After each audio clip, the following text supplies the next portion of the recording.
want to contract out the cafeteria work, Mr. Speaker. They're asking for concessions from QP Local 5050 that they're just clearly not willing to consent to. And if they were truly concerned with what's going on in that board, Mr. Speaker, they would be living up to their responsibility, the largest responsibility among the parties, which would be to end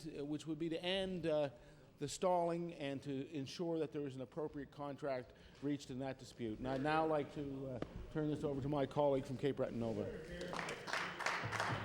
The honourable member for Cape Breton Nova. Thank you, Mr. Speaker. Mr. Speaker, as a parent of a child that's not attending school, Mr. Speaker, know the stress that it's put on many parents in the Cape Breton Regional Victoria School Board, and especially those parents, Mr. Speaker, with children with special needs. Yes, right. When you have principals sending home notes to parents of children with special needs telling them not to send their children to school. We as Canadians have the right in the Charter of Rights, Mr. Speaker, to have our children educated, Mr. Speaker. And the Minister of Education is ultimately responsible, Mr. Speaker.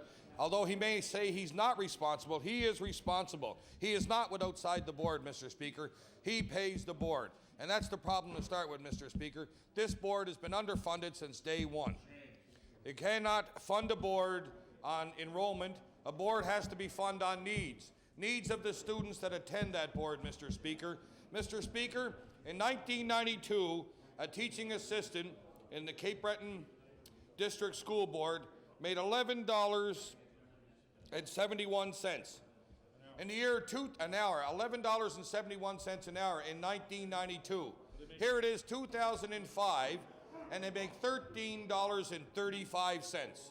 They received a $1.67 raise in 13 years, Mr. Speaker.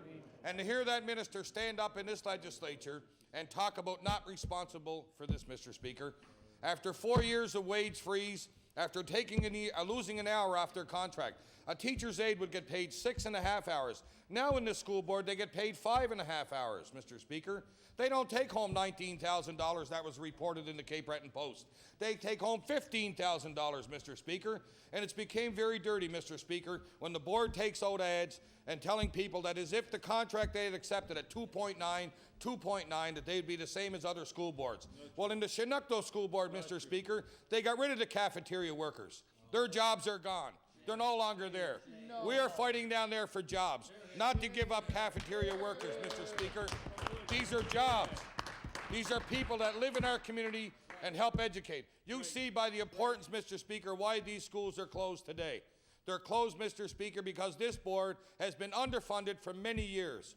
And this board cannot negotiate a fair contract, Mr. Speaker. He's talking about contracts and negotiating a contract.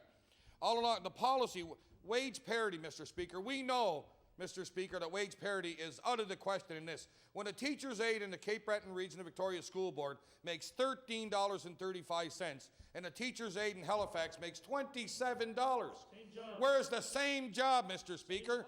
Where is the wage parity in that, Mr. Speaker? The same responsibility.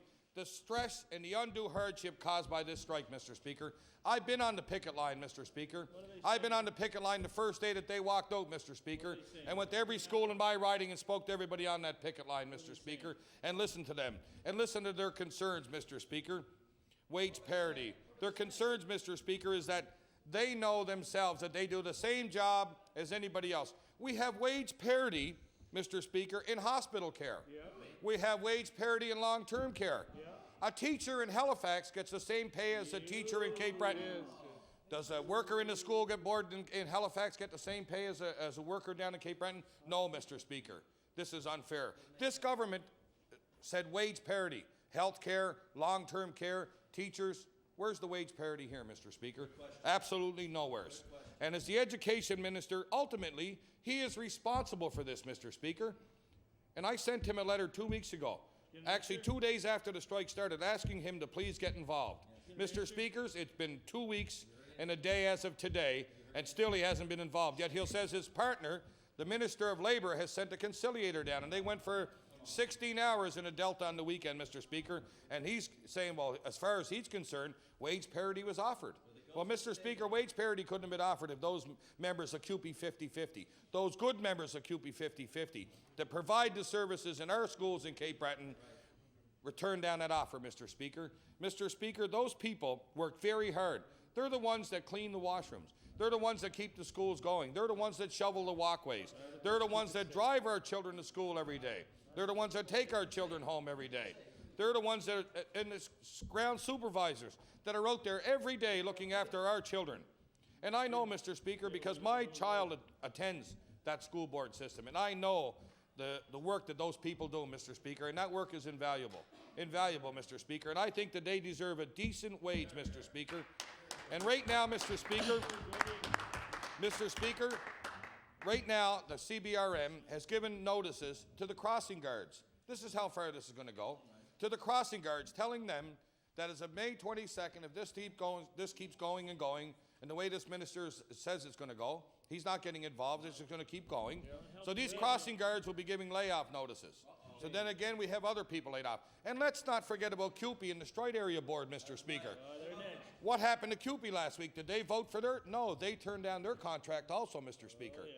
So, Mr. Speaker, it's a possibility on April 29th that there won't be one child in Cape Breton going to school, Mr. Speaker, and that's a shame. And ultimately, that minister, Mr. Speaker, is responsible for this. It's not, you know, how are they going to make up that time? I had a grade 12 student come into my office and tell me, Gordy, he said, what am I going to do? I have a course in Gagetown, and I'm graduating. I'm in grade 12, and I graduate. But this is the only course that the Armed Forces is offering in Gagetown, and it starts on June 27th. Now, he can't graduate if he's got to go to school. What's he going to do? He's going to lose this course. We have the highest unemployment. We have nobody there, Mr. Speaker. These kids are trying to better themselves by going to our Mukto and taking these, Mr. Speaker. And what am I to tell this young lad when he comes into my office? Well, I've called on the minister. I've called on everybody else to try to settle this, Mr. Speaker. I've gone out on the picket lines. Attended a rally last Thursday. A rally. It was a beautiful rally, and I'm very happy that my leader got up and spoke at that rally, Mr. Speaker. Mr. Speaker, there was 3 members of the Legislative Assembly, and it was the Leader of the Opposition, the member from Cape Breton Centre, and the member from Cape Breton Nova. That was the only people at that rally, Mr. Speaker. And there were some members of the CBRM Council that were there too also, Mr. Speaker. No, there was nobody there, Mr. Speaker. Only those 3 members were in attendance, Mr. Speaker. And the members, the national rep for CUPE was there, Mr. Speaker. They were all there, Mr. Speaker. The most important thing here, Mr. Speaker, is that realize that we sit in this legislature and our children are suffering, Mr. Speaker. The children that attend that school board are suffering. We have first-class workers that are trying to get a fair bargaining agreement from this minister. Not from anybody else. He can sit there and deny all he wants to deny. He is ultimately responsible as the Minister of Education to make sure that our children are educated. And right now, they're not being educated because that board is underfunded and they cannot negotiate. And I will tell that to my son tonight when I call him on the phone, that he will not be going to school again tomorrow, Mr. Speaker. And I will, because the minister just doesn't care, Mr. Speaker. And I'll tell my son that tonight when I call him when I go home, Mr. Speaker. And hopefully by the time I get home this weekend, this will be resolved. And hopefully that I can say to my young fellow Daniel, you can go to school, Mr. Speaker. Thank you very much.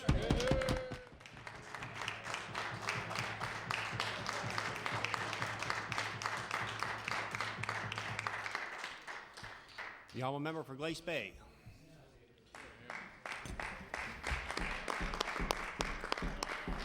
Mr. Speaker, I'm not going to play politics with an issue as serious as the member from Cape Breton Nova just tried to do by praising up his leader, because this issue is way too serious to do that, Mr. Speaker. I share the member of Cape Breton Nova's concerns as a parent of people who are in the school system, Mr. Speaker, and I say to the Minister of Education, what you have allowed to happen right now, to the point where this is an absolute sin, what you are allowing to happen to our students in Cape Breton right now, Mr. Minister. An absolute sin, Mr. Speaker, what is happening, because of the fact that the serious implications this strike can have. One of my children, who is a student, Mr. Speaker, is a graduating student at Glace Bay High. And right now, Mr. Speaker, this strike threatens the very graduation. 13 years of hard work that these students have put into their education will now be threatened by the Minister of Education, who has the gall to stand in this legislature and blame this strike on the Cape Breton Victoria Regional School Board. It's not the school board's strike. It's not the school board's fault. It's the Minister of Education's fault what's happening here, Mr. Speaker. You cannot blame, for you to blame the school board is simply nothing more than an irresponsible cop-out, Mr. Speaker. That's all it is. You have to take the responsibility for chronic underfunding of the Cape Breton Victoria Regional School Board. You have to take the responsibility, and the Premier has to take responsibility for promising the school board that you would take care of chronic declining enrollments in that school board. It has not been done, Mr. Speaker. 6 years now this government has been in power. That has not a problem that has not been taken care of in any way, shape, or form. And because of that declining enrollment, what happens? The school board can no longer afford to pay its employees what it should be paying. But you turn around and you try and blame an entire strike with 18,500 students out of the class, with teachers' aides, with school bus drivers, with janitorial staff, with custodial staff out on the picket line, and you try and blame the entire strike on a school board, on an elected school board, that the Minister of Education knows full well does not have the money in the first place to properly pay their employees. The minister stands, and you know what, Mr. Speaker, the member for Cape Breton Nova is right on one point. If indeed the Strait area joins the Cape Breton Victoria District School Board at the end of this month, then what happens is that you will have every student on Cape Breton Island out of classes, Mr. Speaker. And I suggest to every member of this legislature right now that if the government cared, if the Minister of Education cared, if the Premier cared, then there would be no stone left unturned. And it shouldn't have had to start it today. It should have started when this strike started. That there be no stone left unturned, conciliation, mediation, whatever the case may be, to make sure that the students receive their education, a right which is guaranteed to them in this country. And right now, it is not being done. Mr. Speaker, you know, I too paid a visit to the picket lines when they went up, Mr. Speaker. And the picketers that are there, to a person, Mr. Speaker, will tell you their first concern is not for themselves, the fact that they're now going without salaries. It's not for the fact that they're out in cold, miserable weather picketing. Their first concern was for the education of the children that they care about, Mr. Speaker. It's their own children. It's my friends, it's my family, it's my neighbors, it's my children that are being hurt by the irresponsible neglect of this government at this point in time. And Mr. Speaker, that kind of makes me ticked off at the moment, okay? That kind of makes me take a look at this government and say, what are you going to do? It took the Liberal caucus to make a release and call for mediation before the Minister of Labour even acted on this. And the day after the Liberal caucus said there should be mediation, the Labour minister said, well, let's send in the conciliators. The Education minister up to that point, steadfastly, as he does here tonight, and the only news he's given us tonight is that the CUPE local has decided to reject the contract offer. That's the only news that he's brought to the table tonight. The minister steadfastly refuses to say that this is his fault. Now, Mr. Speaker, anybody knows that when you get down to it, at some point in time, you have to stand up and you have to accept your responsibility. The responsibility of the Education Minister right now is that 18,500 students in this province are not receiving an education, and they are being denied the right to go to school. That is the responsibility of the Minister of Education. This particular minister, Mr. Speaker, seems to have a habit that crises seem to follow him wherever he goes. When he was health minister, there was a crisis in health care. When he was education minister, there was a crisis in education. I think he was education minister before. There was a crisis then, too, so it's still continuing. But anyway, there may be a common theme there, Mr. Speaker, but I'm not prepared to go that far. I want to also express my concern about a serious issue to address in this strike, and that is students with special needs, Mr. Speaker, because for those students, this strike is nothing more than a tragedy, Mr. Speaker, a tragedy. Teachers' aides are vital They should be treated as vital by this government. My sister is a teacher's aide in the Cape Breton-Victoria District School Board. You will find no harder working person in the school system than her and her colleagues. And they are there because they are dedicated. Some of the people I met on the picket line the other day actually actually were there when I was in school. These are long-serving employees who have dedicated their lives to education. And what do they get in return for that, Mr. Speaker? What do they get? They get a Minister of Education who shrugs his shoulders and says, oh, well, let's try, maybe it'll be worked out. Maybe it'll only last 3 more weeks, maybe it'll last a month. Maybe the whole school year will be destroyed, Mr. Speaker, and the Minister of Education still won't care. So let me forget about the Minister of Education and appeal directly to the Premier of this province. The Premier should take this opportunity to intervene, Mr. Speaker. Mr. Premier, to intervene in a strike that you know is causing harm right now at this point. Just let alone the graduating students that are going to be hurt throughout the Cape Breton-Victoria District School Board. The graduating students that are saying they have proms, they have graduation ceremonies that are coming up, they have safe grads that are coming up. All of those are being placed in jeopardy right now, Mr. Speaker, because of the fact that the strike is on. Nobody ever wants a strike. Nobody ever wants a strike. I've yet to meet a person on a picket line and ask them, did you want to be here? I've yet to meet that person. And Mr. Speaker, I'll tell you one other thing that is starting to worry me is that we have representation. When I say we, I'm talking as a member of the Legislative Assembly from Cape Breton. We have representation in that cabinet. We have a cabinet representative from Cape Breton.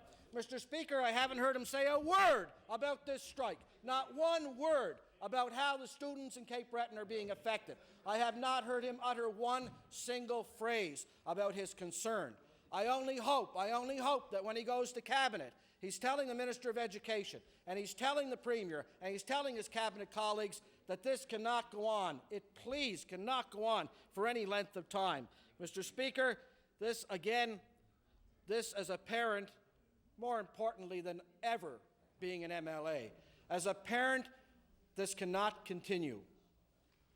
And Mr. Speaker, it's easy to say. It's easy to say for the minister to say, well, it's all part of the collective bargaining process. Of course it is. And strikes are part of the collective bargaining process. Of course they are, Mr. Speaker. But this in particular is dealing with a situation where we are dealing with children, we're dealing with young children, we're dealing with graduating students, we're dealing with students with special needs, the students that these people who are now striking, the students that they serve each and every day, they don't understand, not always understand what we talk about when we say here the government is neglecting them. All they know is that they can't go to work. All they know is that the students can't go to school. And all they know is that because of this strike, a lot of people are being hurt. And in particular, Mr. Speaker, it's the people who need our attention most that are being hurt the most. You know, you talk about having partners in education, Mr. Speaker. Teachers are partners in education. Bus drivers are partners in education. Custodial staff are partners in education. Teachers' aides are partners in education. Everybody has a stake in the education of our children. We all have a stake in the education of our children. The Minister of Education knows that. Instead of saying there's nothing that can be done, why not try and do something about it? Why always wait, as this government has shown in the past, until something is finally at a crisis stage? Why always wait until then? Again, the Minister of Education in this government knew that this situation was brewing. It's not new. Wage parity is not a new issue in Nova Scotia. As my opposition colleagues have stated, it's in hospitals, the teachers have it, many other sectors, Mr. Speaker. This is not something that just came up overnight, that you had to deal with wage parity. You've been in government for 6 years. You know that these issues are there. You know that they're going to rear their ugly heads from time to time. And you know that there's something that can be done about them. But yet you sat back and you've done absolutely nothing about it. And that's why these issues come up again. That's why at the end of the month, you'll face the issue again. In the Strait area, you'll face the issue again. And still, you'll do absolutely nothing about it. In the meantime, Mr. Speaker, Again, when the Minister of Education stands and says that this is not his fault, that it's not he that is the employer or the government that is the employer, nothing could be farther from the truth, Mr. Speaker. Sure, the Cape Breton Regional Victoria School Board employs these people and deals with their contracts, but everybody in this province knows that the funding comes from the government of Nova Scotia. We have to accept that responsibility as MLAs because we have people back home who are now calling us on a regular basis to express concern about the strike, from parents to the people on the picket lines to the students themselves, who I've had calls from. Mr. Speaker, for the Minister of Education to irresponsibly stand in his place and blame some of the students for making the situation worse at schools will just never do, Mr. Speaker. I will not accept that. The fact of the matter is, there may have been individual acts of vandalism or whatever the case may be, but as a whole, as in total, Mr. Speaker, the students have acted responsibly. They want to be at school. They want to be there. And the people who are on the picket lines would much rather be in those 53 schools that are closed in Cape Breton than out on a picket line any day, Mr. Speaker. Again, it's something that instead of saying you're going to do something, the government actually has to do something and show leadership. Leadership, Mr. Speaker, is what's needed in this case. This government, from time to time, since its inception in 1999, has shown absolutely no leadership. What they've shown is mismanagement. In this case, it's mismanagement of this situation. It's mismanagement of the funding process that's in place for elected school boards, for school boards themselves. And in Cape Breton, a chronic, as I said, a chronic problem with underfunding of a serious problem of students disappearing. 600 more students this year will no longer attend classes in the Cape Breton Victoria District School Board. 600 last year. What's their plan? 600 projected for the next year. What's their plan? Now, Mr. Speaker, if that's not crisis, I don't know what is. You know, does someone have to go over to the Minister of Education and stamp crisis on his head? 600 students a year that are disappearing from the system? What does that say to you, Mr. Speaker? To me, it says we've got a serious problem. Something has to be done about it. In the Blue Book in 1999, there was a promise made by the Premier of this province that there would be special circumstances for schools that suffered from declining enrollments for school board systems. Now, Mr. Speaker, Where's that plan? it's still there. I think the Blue Book still exists for the Premier. So just pull out a copy and look at that promise. It's a promise that hasn't been fulfilled yet, and it can be. Simply by taking care of that problem would get to the root of this problem. By properly funding the Cape Breton Victoria District School Board, just perhaps we wouldn't be in the situation that we're in today, faced with a strike. Mr. Speaker, I would suggest to the Education Minister this has been a strong message that has been given to him by CUPE Local 5050, because as I understand it, my sources tell me the vote was overwhelmingly in favor of rejecting the contract tonight. So I would suggest to the Minister, well, if the Minister has different information, stand up and give it to us. And I'll gladly accept your sources. But from what my indications are, there's been a strong one. Well, if I'm wrong, I'm wrong. Order, whatever the case may be. Order, please. Thank you. The honourable member's time has expired. The honourable Minister of Energy. Thank you very much. Thank you very much, Mr. Speaker, and I'm very pleased to rise to speak to this emergency debate as a result of the Cape Breton Victoria District School Board labour situation. And I will be sharing some of my time this evening, Mr. Speaker, with the member from Cape Breton the Lakes. West, sorry, excuse me.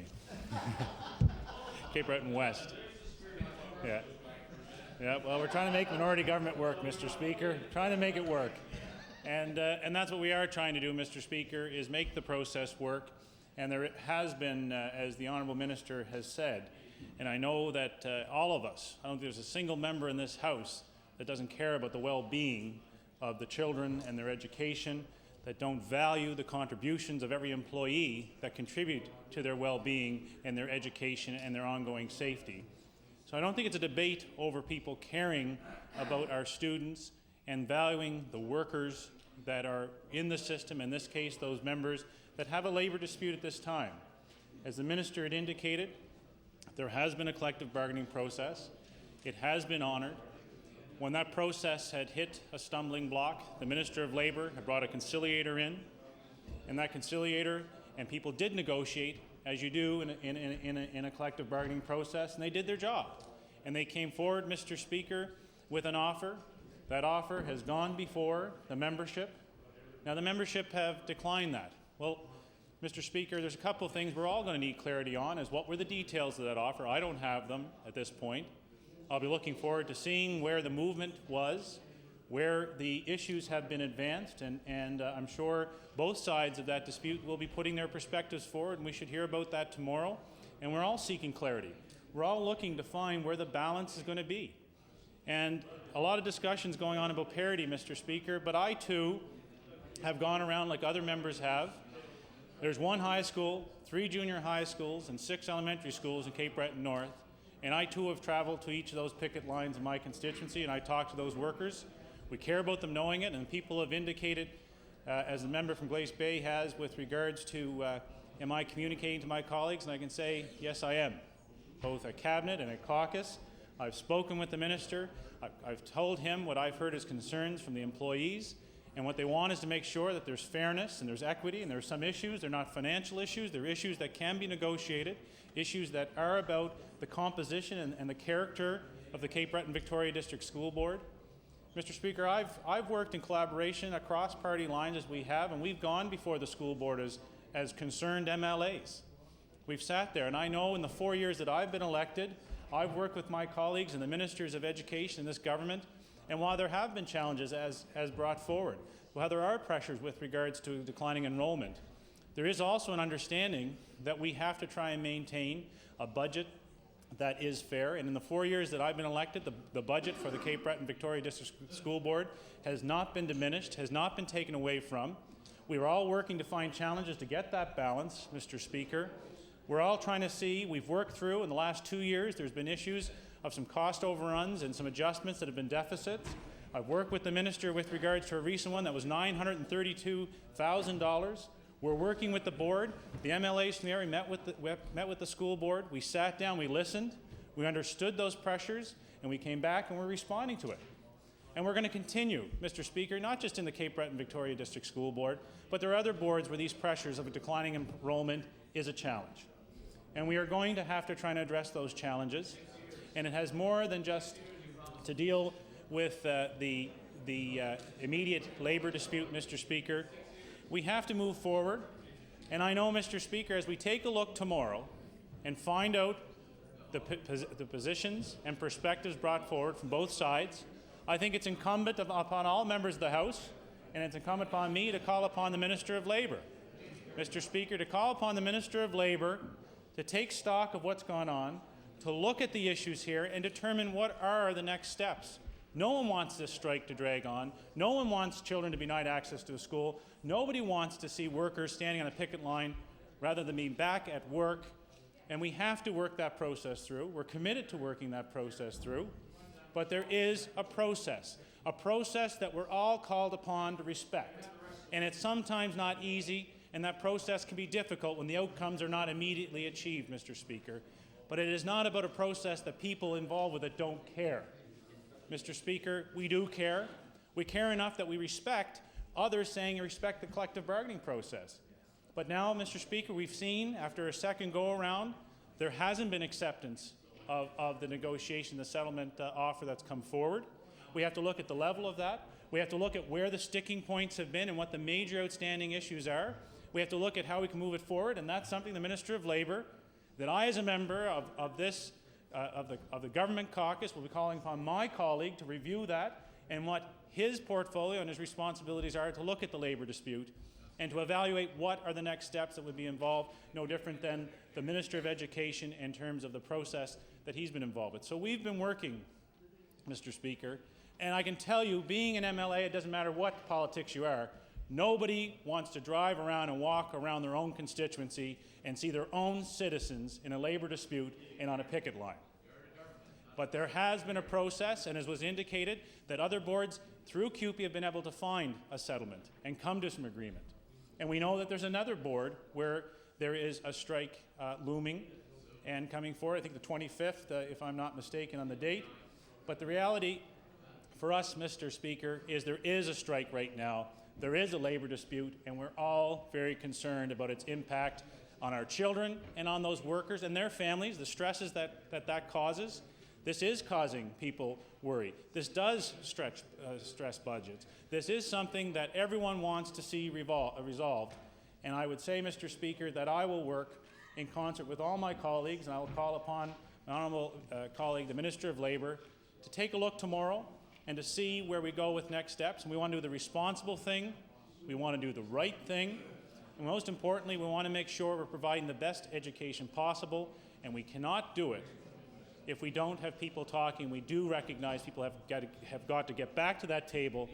But, Mr. Speaker, leadership is recognizing, as was indicated, when thousands of students are no longer in the system, by maintaining budgetary balance, by keeping funding at the levels that otherwise a per capita formula would not support. That is not about a government that doesn't care about funding for the Cape Breton Victoria District School Board. It's not about leaving them with budget deficits and not trying to deal with them. And it's not about a labor dispute that can go on without it being brought through the proper process. I think we're moving along, as I say, and I think the Minister of Labour will have to play his role, and that all members of this government will be very happy to see this come to a negotiated, positive conclusion, and that people are back in the schools and children are getting the education they deserve. And, Mr. Speaker, I look forward to finding out more details, because all members care, and we care enough to want to get to this debate tonight, to be on our feet, and to do the right things. And part of the right thing is to go through the proper process. So I thank you, Mr. Speaker, and I defer to my colleague from Cape Breton West. The honourable member for Cape Breton West. Thank you, Mr. Speaker. Mr. Speaker, this particular issue is a very important issue because it draws to the attention of not only those that are involved with the strike, the stakeholders are particularly those that are striking, some 1,200 employees with the board, which I understand the vote this evening is somewhere in the vicinity of 700 plus against accepting the settlement. But what I see is a serious flaw in the Collective Bargaining Act. Mr. Speaker, I believe that there is a requirement for some substantial amendments to be able to deal with the mode of labor management relations in this province. Since the Occupational Health and Safety Act came in the mid-1990s, many of the issues that are addressed through the collective bargaining process have been addressed through that particular piece of legislation. So on many occasions, what we're seeing, and I see it here with the Cape Breton Victoria District School Board, is that employees and the employer are dealing with issues that effectively could have been addressed through another piece of legislation, another form. And that in itself, Mr. Speaker, begs one to wonder whether if the present legislation that they are using as a guide, going from conciliation to mediation to arbitration, is in fact somewhat obsolete. And there have to be certain parameters that have to be attached so as to make it easier for a resolve without allowing situations to deteriorate in a rather negative fashion. We saw it happen back several years ago with the strikes at the various nursing homes in the province when in the 1998-99 term, I believe there were somewhere in the vicinity of 12 contracts that were expiring at different times. And what we saw there was some rather unpleasant situations. And in retrospect, Mr. Speaker, there's a very dangerous mode here to be considered, and that is a gray area in the legislation. And that is, at what point in time does the minister become actively involved?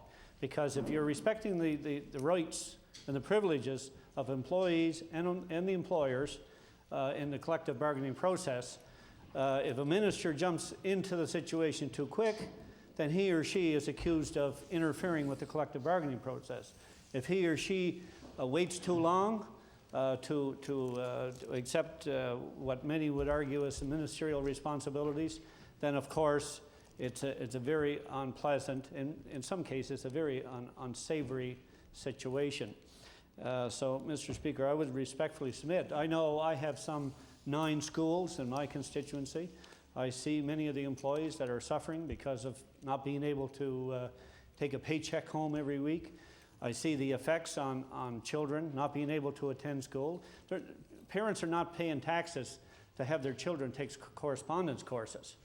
And everyone would certainly recognize that. There is also, as has been touched upon by other members, the reality of what's happening with special needs children throughout the Cape Breton Victoria District School Board. I know in several schools in my constituency, these children are at a complete loss as to why they're not able to attend school and receive the important education to them and to their families that helps to make them a stronger, more wholesome citizen. I've heard reports about the deteriorating situation in the schools, and obviously that has led to the closure of the schools.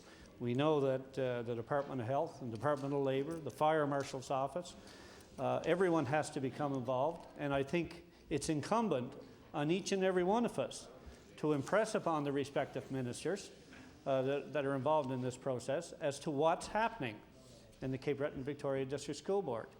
It's not a pleasant situation when we see 1,200 employees on the street, not on the job. Now, the issue of wage parity has been brought up. I know the member for Cape Breton Nova made reference to the fact that it's just not realistic in this situation. I recall meeting with the bargaining unit from the CUPE local, the Cape Breton Victoria District School Board, several weeks ago, and I asked to secure the information as to what would the bottom line be for the cost of wage parity. Well, unfortunately, I haven't been able to secure that.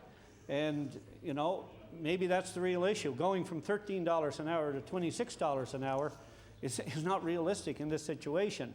But certainly, some type of a layout or a format so as to lead to the long-term leveling of the playing field would certainly be in order. We know, for example, depending upon where you work in Canada for the federal government, there are different wage scales because the federal government uses the argument that it's different standards of living. Now, I don't necessarily subscribe to the fact that the standard of living in one part of this province should be any different than the other. Not for a moment. And I think everybody should be treated fairly and as equitably as possible. But, Mr. Speaker, I do believe that the time has come, you know, for the minister to ratchet up the next level of negotiations, not at the conciliation, not at the mediation, but arbitration, because it's become a very serious situation that it'll be a lose-lose situation for each and every one of us. Thank you. Member Cape Breton Centre. Thank you. Thank you, Mr. Speaker. Well, in a very short while, we're going to get the budget, Mr. Speaker. And what's the Premier and his finance minister telling everybody? It's education. It's an education budget. Education budget. This would be the time to give the real citizens of this province a sneak preview of their education budget in a positive way. But instead, with the Minister of Education pulling the strings, it's in a negative way. It's bad for the students, it's bad for the teachers, it's bad for the support staff. You know, speakers before me spoke about the collective bargaining process and how it does or should or can work, but that's an entirely different issue we face around this debate tonight. The debate tonight, quite simply put, Mr. Speaker, is what onus is put on the Minister of Education. The Minister of Education spent time talking very little substance, very little fact, much on innuendo, and much on hearsay. Now, Mr. Speaker, I don't know whether that minister is getting his information from the fellow in Cape Breton that runs the cabinet office because he's a school board member. Maybe that's where that's coming from. So maybe, maybe he could enlighten us on that, Mr. Speaker. That's a good point. But we don't know because he's not being open with us. He's telling us, this minister is telling us that there's an offer. We don't know what parity is. Well, Minister, nobody, except maybe in your little fantasy land, bargains down. Everybody bargains up. So it shouldn't come to any great shock to you when people are bargaining towards the top of the scale, not the bottom of the scale. I'm sure even you can understand that after Bill 68. I'm sure you can. So, Mr. Speaker, it's about fairness. It's not about tomorrow they go back to work and they're ramped up to the highest wages, as that minister purports that they want to be. No, it's collective bargaining. It's about a process of getting there that you want to allow them to do. You, Mr. Minister, by your speech, did a greater disservice to those workers, those students, and indeed the members of that board than any strike could do. Really? Because you're not being accurate with your comments. And Minister, we've listened to you before in around labor disputes, and frankly, you haven't learned anything. You're the same fellow that when people were in collective bargaining around the health care issue, they were basically locked up, away from the media, trying to get an agreement. What does this minister then do when he's Minister of Health? What did he do? He had a press conference that said, no matter what comes out of there, I'm legislating them back. That sounds like smooth. What did that do to the morale of those workers? They could have come out with $100 an hour, but because of the bully boy attitude of that minister, they rejected it. Shameful. He showed no sensitivity then, and he shows you, quite honestly, Premier and Speaker, he shows no sensitivity around this issue. This is an issue that it's not about making widgets, Mr. Speaker. It's about the children in the Cape Breton Victoria District School Board and soon to be the Strait Board. And to make flippant remarks about how they bargain, and it's a subject, Mr. Minister, that I can only surmise you know absolutely nothing about. Yeah, but that's the case. Absolutely nothing. That's the case. But we've got to, rather than using your rhetoric about this, Mr. Speaker, he should be out there trying to find a solution. Right. It's not, whether the Minister of Labor has the power to bring in a conciliator, a mediator, or an arbitrator, or whatever. We know, everybody knows, the basic issues that are on the table. The school board has a few get-back items. They want to take away guaranteed work days for bus drivers. They want to get rid of cafeteria workers out of the bargaining unit. And the membership in QP 50/50, their position basically is parity. Now, to describe this issue and say, well, they've signed somewhere else, well, they're closer to parity, quite possibly. That's the piece of information that the minister so eloquently leaves out, that they're getting closer to it, and that's what this is about. And I think if you ask any member that's walking those picket lines today, they would tell you, quite honestly, that they don't expect parity year one. And I think we have a great chance to bring them into the fold. As I say, in the very near future, we're going to get, not my terms, government terms, an education budget. Yep. And these people have to be taken along with that budget. We can't allow them out there. We can't allow them out there on substandard wages. Because, it's a strange thing that's happened to the economy of Cape Breton, that a lot of these people for a long period of time were say, excess workers that got work and it was kind of supplementing the home income.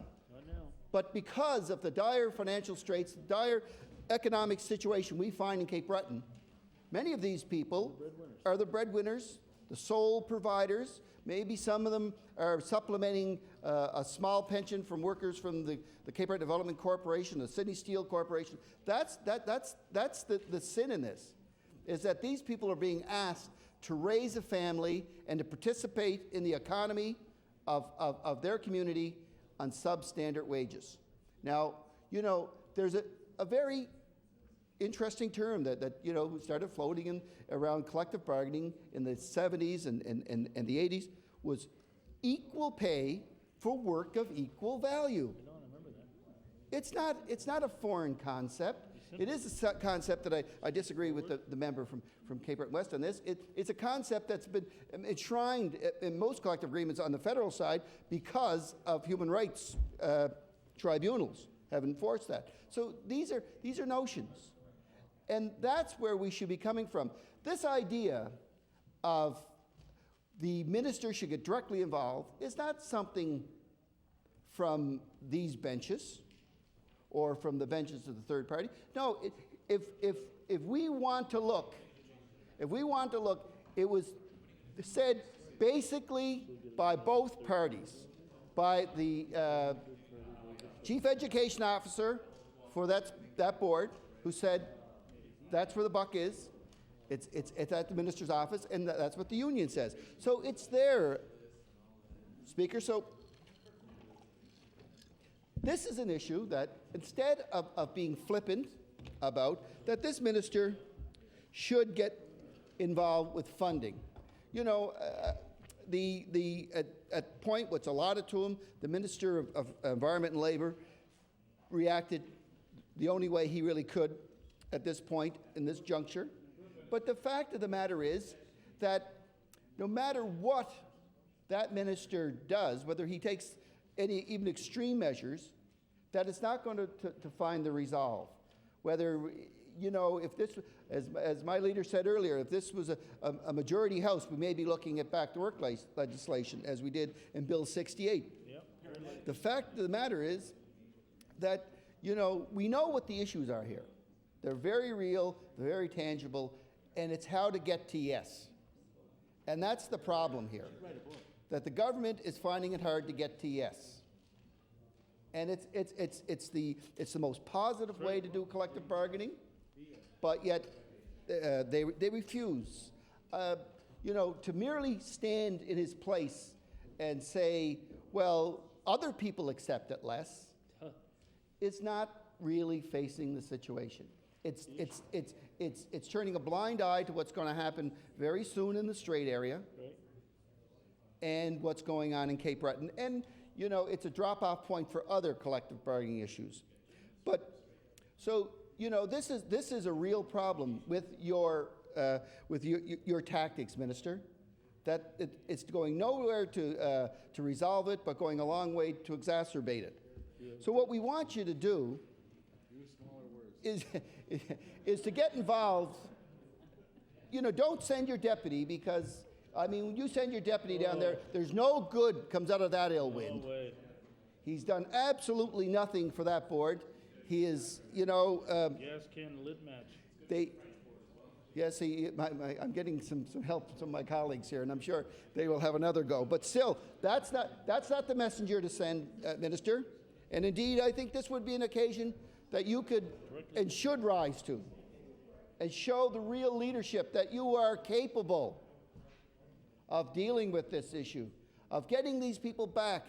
Because, you know, I've spent a great deal of my time speaking here today about what's happening because we have a strike. The reality is that it is about the students. That's absolutely right. It's about people that are losing out valuable time when they should be in school. It's about people that are going to graduate in a few months. The reality is that in less than a month's time, senior high school students' year is basically over from a teaching perspective. They're getting ready for finals and so on. So in real terms, we're dealing with the last 3 to 4 weeks of people in grade 12 of their life in high school. And they may lose that. And heaven forbid what the end result of that will be in their ability to get into post-secondary institutions, Mr. Speaker, because it's a problem that these young people are like traumatized enough, I think, coming into the final weeks of grade 12 and wondering where they're going to go under ordinary circumstances when they're studying for finals and whether they're going to pass, where they're going to finish at in the marks wise, and who will accept them next year, and all these things. And now they've got this put on their shoulders. Absolutely, they have no say in the matter whatsoever. Absolutely zero. And these are the ones that the greatest burden is going to be placed on. It's about these kids just having some kind of ownership of their problems. When we talk about, youth in conflict and so on, and we talk, today in resolutions we heard about swarming incidents, and I think that even in a bill today, the Minister of Justice put forward some bills around youth justice and so on. And we realize, every one of us in this House realize the pressure that are put on youth today. And this is just another cross they're asked to bear that they have no control over. So I implore you, Minister, that you've got to look at this in a much larger way than be flippant and hollering across to us and saying, they sit at your table or this guy does this. No, Minister, you have a duty, and your duty is to treat the people in the education system and supply them with the best system that they can have. And that means that workers are respected and that the students, most indeedly, are respected. We have to get by that. And Minister, that falls on your shoulder. You can look around, you can blame members of CUPE, you can blame certain other people, but tomorrow morning when you shave, that's the one where the responsibility is. It's not anybody else but the Minister of Education. That's what you have to do, Minister. You have to say to yourself tomorrow morning, did I do everything I could to get those people off the street? And I'm afraid what your answer is going to be, Mr. Speaker, if you're honest to yourself. It will be a resounding no. But this is not irreversible. I encourage you, Minister, to get in there, use your department to get those folks back to work and our kids back in the education system. Thank you, Mr. Minister.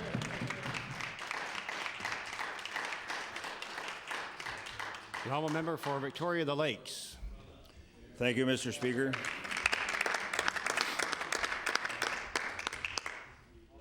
Mr. Speaker, we should not be having this debate tonight. We shouldn't be having it tonight, we shouldn't have it tomorrow, and we never should have had it. What I'm looking at here, Cape Breton Post, Wednesday, April the 13th. Liberal MLAs call on Education Minister become involved in the strike.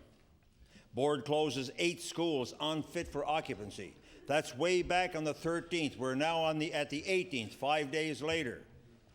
Mr. Speaker, mismanagement. 600 students last year lost, 600 this year, a projected 600 next year, yet we are sticking to a funding formula that's outdated and doesn't work. Underachievement to correct a problem in the system. Mr. Speaker, I don't want this to be dragged on as it is going right now, so that this promised education budget, that there will be a fix in the budget for this strike by additional funding. Therefore, the government stands to create political points. Students are suffering, Mr. Speaker. Parents are suffering. Put yourself in the position of a parent standing on a strike line, watching their own son or daughter crossing that line and going into school. Teachers communities. Mr. Speaker, teachers that are teaching our students with photocopies rather than books. Parents who are driving their children to school. Let me cite north of Smoky. Victoria the Lakes, 4.5 hours from boundary to boundary. The cost of gas gone through the roof. Parents who both work or single parent families having to adjust their schedule so they can now drive their children to school, try to attend work, then try to make arrangements to have their students picked up at various times, whether it be from a high school, junior high, or an elementary. Route 223 that runs through the center of the island. A long, long distance, Mr. Speaker, to take students either from Boysdale up to Iona or Georges River or Scotch Lake into Perdore. Mr. Speaker, the cost is enormous, the embarrassment is excessive, and it's causing splits in families. It's causing splits in communities and in relationships. Mr. Speaker, strikes are a reactive form of action. Again, mismanagement or underachievement, which one would you put it under? Mr. Speaker, I would like to see something done to resolve this situation because of the chronic underfunding that has been allowed to go on by the government. I listened to the Minister, the Honourable Minister of Education, and when he spoke, he sounded sincere. But his actions don't prove that. I listened to my colleague from Glace Bay, very passionate in his speech, very correct, demanding that something be done. I listened to the Minister of Energy, very concerned in his speech and wanting to do things. But, Mr. Speaker, where is the action? This is going on and on and on. We want students now to learn through email. Mr. Speaker, let's stop and think. I'm going to put a resolution through tomorrow of a student with over a 98% average who is in grade 12, who may be in jeopardy of graduating or of not graduating because of this strike, and could lose out on a very substantial scholarship. But I'm only citing one, but there's numerous students in that category. Now let's roll it back the other way. What about the student of a single parent family or both parents, but are living below the poverty line, cannot afford email or a computer or internet service? We take it for granted that everybody has email and can learn that way. We have teachers, aides, cleaners, workers in the school system living below the poverty line. And yet, I cite back to 1999 when the government promised to develop a funding formula that would ensure the school boards experience declining populations like the Cape Breton Victoria School Board were fairly treated. Mr. Speaker, that's failure. It has failed. Mismanagement or underachievement? I would say underachievement in the fact that they failed to be proactive and take a stance that could result in not only settling this strike never should have happened, but in also preventing in the future that these situations never happen again. We're using the students as hostage. The parents feel embarrassed. The teachers feel embarrassed. Our very institutions of our schools are being desecrated through the lack of facilities of being cleaned. And the Honourable Minister cited some who squirted oil around or whatnot. Human behavior being that way, the way that it is, we're not going to change that. There's always going to be vandalism, and those who would like to get out of school for or get out of work, like some adults like to do, at any cost, Mr. Speaker.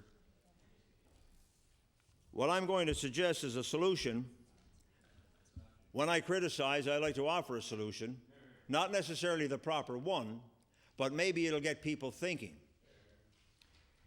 What I would like to see, and I'd like the union to agree to it, and the school boards, to make it mandatory, that 6 months before the contract expires, you know the date your contract is going to expire, the same way you know the date of your birthday.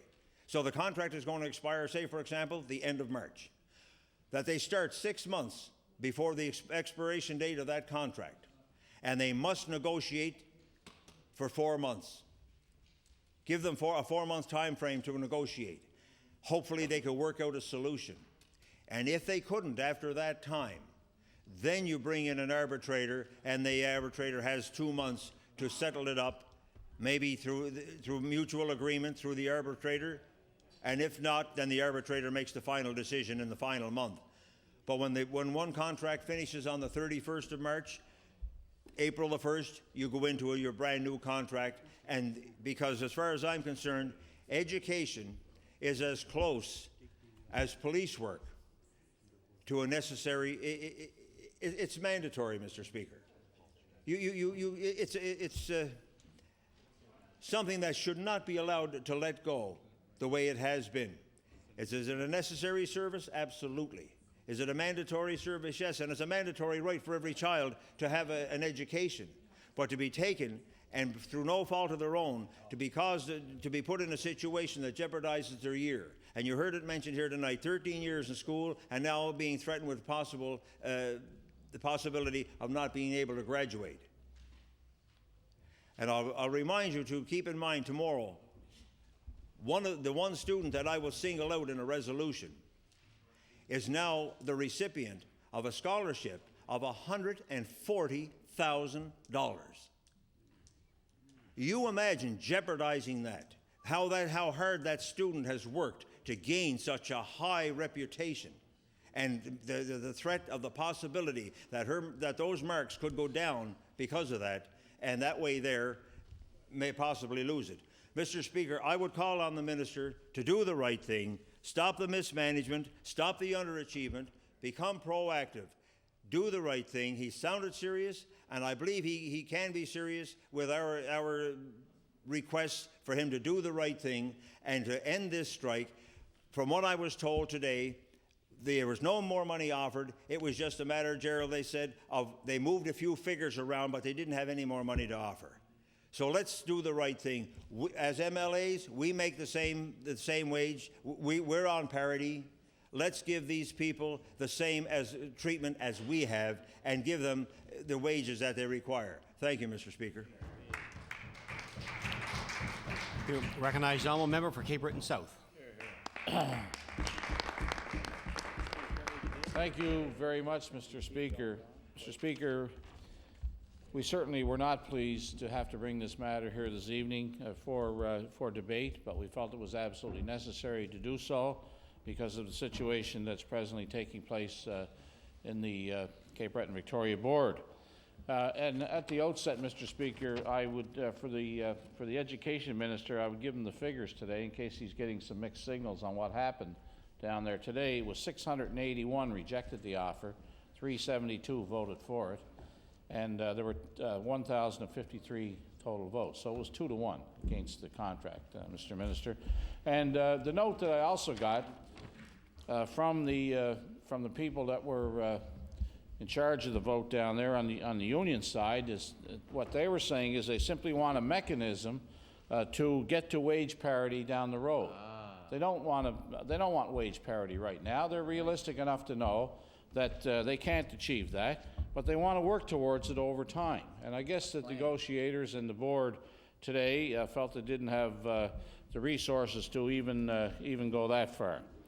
So, Mr. Speaker, the Premier talks about this being the year of education in this province, that the priorities of the government are going to turn to education. While he's saying that, Mr. Speaker, we have the lowest funding per capita of any province in Canada in terms of education funding. We have the highest student debt ratio. in this province. Tuitions are still going up. And now, on top of that, we're faced with strikes in the school system. What an honor. And the minister states that he still cannot get involved because it's a board employee situation. Well, Mr. Speaker, it's not a board employee situation. It's a Minister of Education government situation who are ultimately responsible for the education of the children of this province. And as long, in the case of the Cape Breton Victoria Board, as long as the funding is chasing the student numbers, that board is going to be in trouble. And it's not like the government just found this out, this strike. The government's known that for many, many years. 1999. And when you tie the funding to the number of children in a board with declining enrollment, you're going to have problems in trying to keep that system operational. We see the results of it as we speak down in Cape Breton. Stand for the straight. And there are the Straight Board is also going to be in the same predicament, we fear. There has to be no realignment of the funding of the school boards in areas of declining enrollments. Blue Book promise. The government continues to neglect the needs of students, and I'm not saying something that this government didn't already promise. This government promised that, Blue Book. but has not been working towards that. 6 years. And the government doesn't want to hear about the neglect in the education system in this province, but events like a strike tend to bring those out and tend to highlight what's actually going on in the education system. Why not provincial-wide negotiations? That matter's been brought up. That matter's been raised by the negotiators. That matter has been raised by the union officials. It's been raised by people in my community who are saying that the government has province-wide negotiations for teachers. They have province-wide negotiations for Nova Scotia government employees' unions. But why not this group?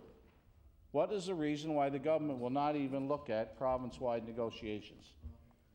Is it because they fear that someday the people in Cape Breton may actually make as much as the people in other areas of the province, and it will cost the government more?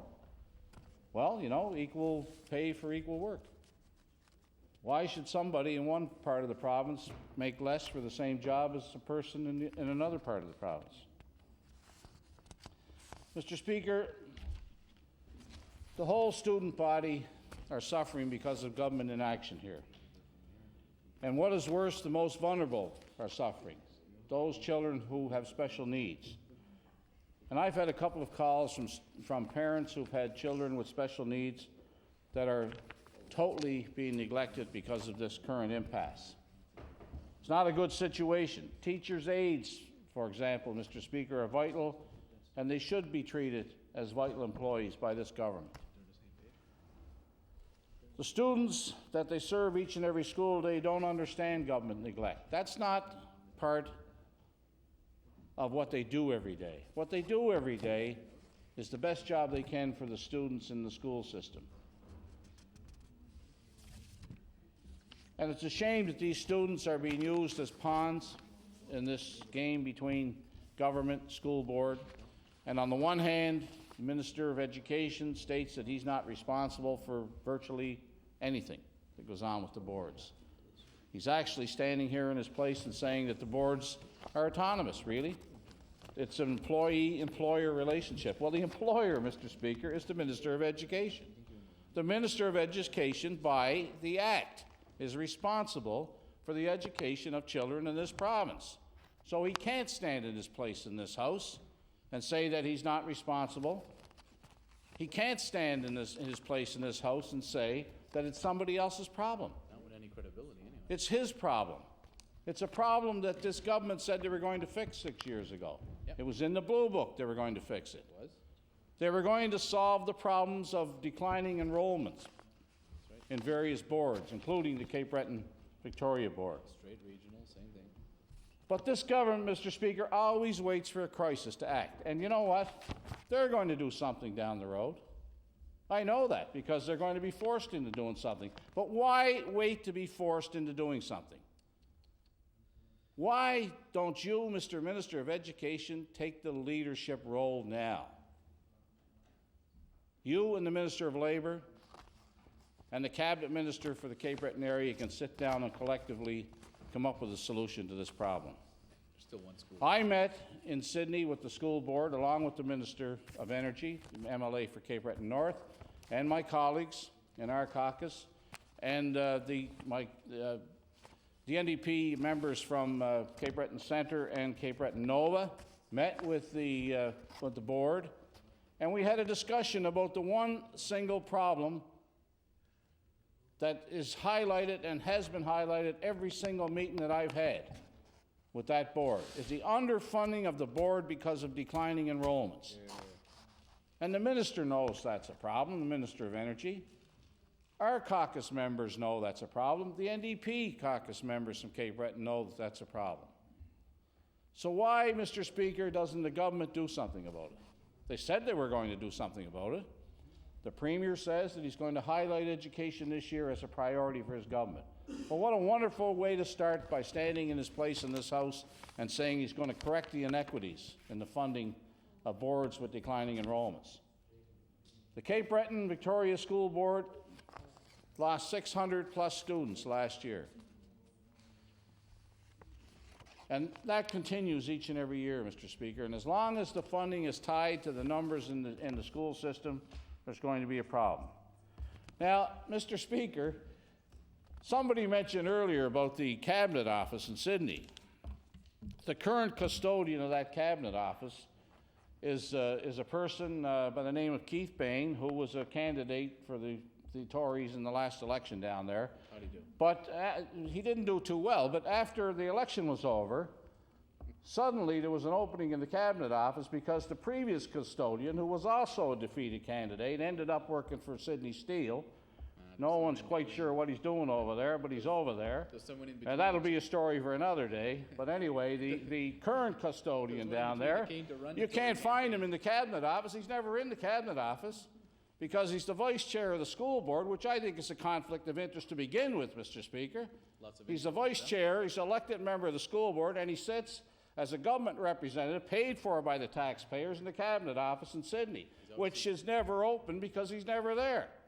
He's out politicking around Victoria County and not attending to his affairs as the vice chair of the school board and trying to encourage his colleagues here to settle this strike. You can't find him because he's trying to get himself elected in Victoria County on the backs of the taxpayers. Someone's standing in his way, though. And be paid a nice salary while he's doing it. It's called, we'll give you a job, but you have to run for us again. That's what's going on in that Cabinet Office down there. But, you know, we know it's a political appointment, and that's fine. The government has never admitted that, but I think Cape Bretoners know different. But Cape Bretoners would like to see that gentleman who wields some power, because he is the cabinet representative down there, although he's never in the office. What we would like to see is for him to take the lead role, Mr. Speaker, and talk to his boss. I imagine it's the Minister of Public Works and Transportation, or the Premier, or whoever, and tell this group about the situation with the school board, and indeed encourage this government, using his position as the vice chair of the school board, to get a better deal for that board and settle this strike. So I would encourage, if the member who occupies that office doesn't want to hang around the office, then he should spend his time up here lobbying for the school board, because, Mr. Speaker, that's his other job. You know, he's got two jobs. He's one in the Cabinet Office and he's vice chair of the school board. Anybody who doesn't think that's a conflict, you know, is simply not being realistic. However, I think it's the job of all people who are involved here, Mr. Speaker, all the stakeholders in the Cape Breton area, all the board members, not only Mr. Bain, but all the board members down there have a responsibility, I believe, to encourage this government to get involved, to encourage to send a message to this government. And I think the message got through to the Minister of Energy, because the day we met, the Minister of Energy had stated that he would try to get a meeting with all the board, all the NDP and Liberal members down there, and himself, with the Minister of Education, to discuss the funding problems in the board. And I think he's sincere in that.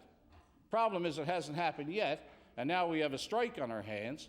And I would hope that the minister would use his collective weight in cabinet, along with Mr. Bain and others who are in the government, in the bosom of government largesse in Cape Breton, to help us out in settling this particular strike. All it takes is 2 words, Mr. Speaker, political will. That's all. Political will to know to do the right thing here. And the right thing is to get this strike settled. The right thing is to make sure that those children get back to school as quickly as possible.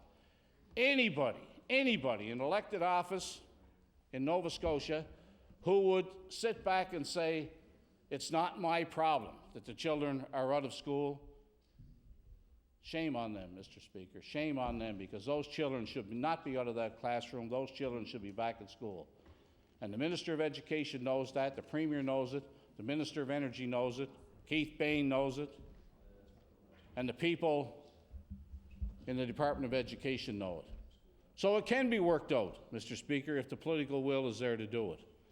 And not only that, Mr. Speaker, not only that, we could be facing another serious situation in the Strait area. If that's allowed, let's try to stop that one before it happens. Here, here. Let's try to stop that one. And I suggest to you, Mr. Chairman, Mr. Speaker, that the same problems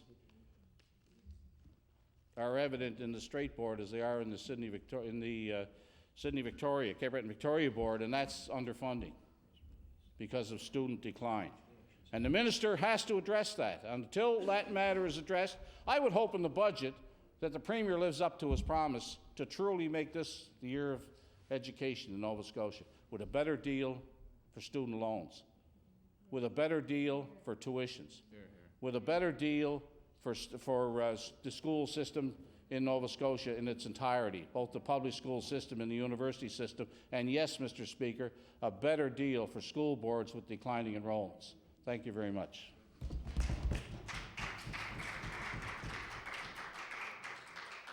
The honourable member for Richmond. Mr. Speaker, I'd say it's a pleasure to rise to speak on this tonight, but I think we all recognize the unfortunate circumstance which has led to the emergency debate tonight, and I wanted to add a few words as a member from the Strait Regional School Board, which finds itself going along the very same path as the Cape Breton District School Board, which now finds itself in a legal strike position in a situation where all but one of the schools in that district are closed and over 18,000 students are unable to attend classes. And I want to thank my colleague from Cape Breton South for bringing forward this emergency debate, and also our education critic, the member from Halifax Clayton Park, my colleague from Glace Bay, and my colleague from Victoria the Lakes, who all know too well what impact this is having on that specific board.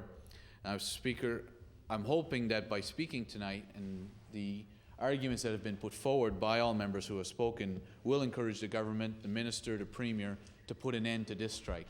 More importantly, from my perspective, after what the member from Cape Breton South has said, is that if we can solve the Cape Breton Victoria School Board strike, it is my hope that that will avoid a strike in the Strait Regional School Board.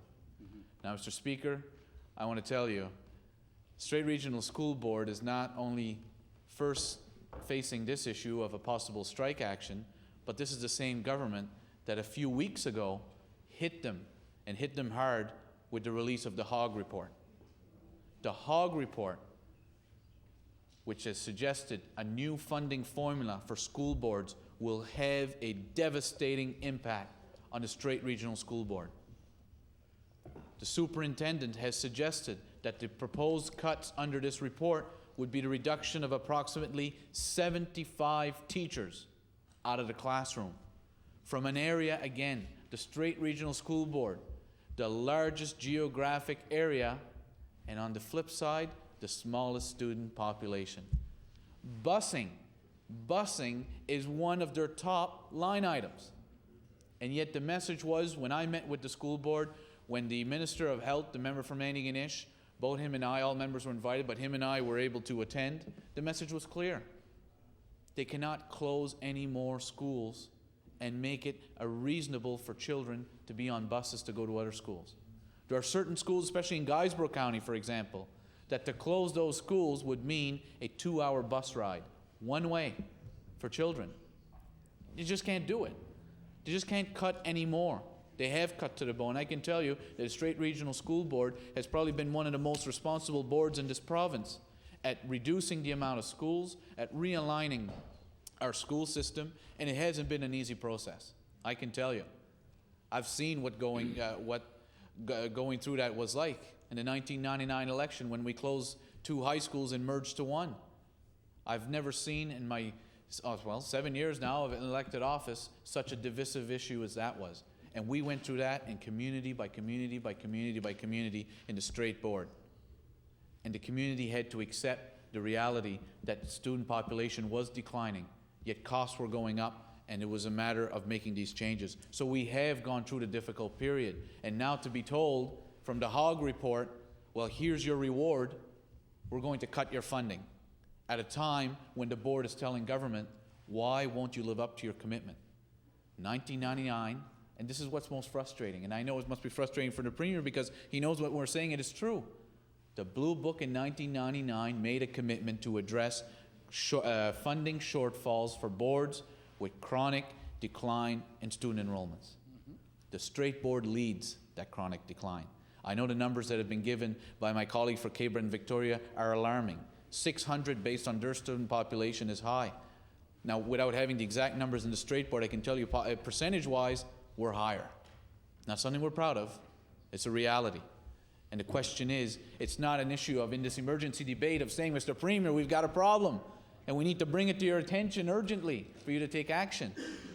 This is a problem the Premier himself told Nova Scotians, vote for me in 1999, and this was going to be one of my top priorities. We've gone through, what, 6, 7 budgets, and yet it's still not addressed. And we ask ourselves, will it be in this budget? Will the Premier finally live up to his word? Something that is vital for us in our small community, because we can work on all of the economic development we want, we can pave all the roads we want, we can put in all the infrastructure. Without a sound education system, we're spinning our tires. And the Premier knows that. And with the Hogg report, you know, it was, I don't want to say it was funny, because it's not funny, but you get the Minister of Health, the Minister of Tourism, and the member from Guysborough Port Hawkesbury write to the board and say it's okay. Guysborough Sheet Harbour now, I should say. It's okay because it won't have an impact in this fiscal year. No, Mr. Speaker, what kind of reassurance is that? It's basically saying it won't have an impact this year, but we have no power to change it. There was no commitment in there to say we will lobby the Premier, we'll lobby the Minister of Education to reject the Hogg report, at least on that aspect of cutting funding to the straight board. Because if this government is going to stick to a per-student formula of funding, the straight board just cannot offer quality education. We are going to be at a disadvantage. Children in other parts of the province will receive a different standard of education than what our children will. And I think the Premier and the Minister of Education, my colleagues from the straight board, will know that I don't have this exact stat in front of me, but I know it has been said that the straight board of its graduates has one of the highest percentages of its high school graduates who go on to post-secondary education. That's something we're proud of. And they don't only go on to post-secondary education, they excel. And this week I'll be introducing a resolution from a young gentleman from my riding, T.J. Burke, who was recognized by Dalhousie University for his achievements as a first-year student in the engineering department. He was given a fellowship, and I'll have all the details this week. That's a Richmond County student. That's a student from the Strait Regional School Board. We want more T.J. Burkes. We want those who've come before him to be able to continue their success. More importantly, we want those coming after him to have that success. That will not be achieved if the funding is cut or we have to have a strike. So there's an opportunity here. There's an opportunity, first of all, to put an end to one labor dispute. There's an opportunity to avoid a second labor dispute. The Strait Regional School Board right now is faced with very tough choices because of the fact that the Minister of Education has still not made it clear whether he will accept the Hogg report, and that they do have to look at cutting up to 75 teachers, closing schools, and making some very tough decisions for our school board. The last thing they need now is a strike. The Premier has an opportunity to avoid that. He hasn't been able to live up to that 1999 commitment yet. I know it's probably something he still wants to do. We're encouraging him to do that. Maybe that will take a little bit more time. I think he can avoid this strike. I hope today that as a result of this emergency debate that I'll be able to stand in my place next week, and be able to say Thank you, Mr. Premier, for avoiding a labour dispute and disruption to Strait Regional School Board and correcting the strike that's going on in the Cape Breton School Board, and I hope that he will take that invitation. Thank you, Mr. Speaker. Thank you. I'd like to thank all members for taking part in this evening's debate. House is adjourned to 2 p.m. tomorrow.